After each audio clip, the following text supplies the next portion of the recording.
రైతులకు production cost అంతే, రైతులు పండించే ఉత్పత్తి వ్యయం మొదటిగా తగ్గిపోతుంది. ఎలా తగ్గుతుందంటే రైతు భరోసాతో, వైఎస్ఆర్ రైతు భరోసాతో వడ్డీ రాయితీ, ప్రభుత్వం ఇచ్చే వడ్డీ రాయితీతో రైతులకు ఉత్పత్తి వ్యయం తగ్గిపోతుంది.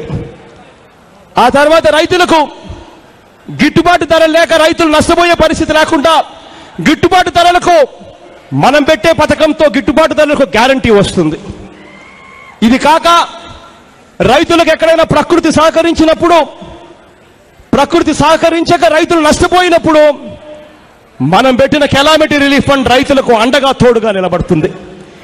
అన్ని రకాలుగా రైతులకు తోడుగా నిలబడతాం, అండగా నిలబడతాం. గ్రామానికి వెళ్ళండి, ఊరు వాడా వెళ్ళండి, అన్న వస్తున్నాడు అని చెప్పి గట్టిగా కూడా చెప్పండి.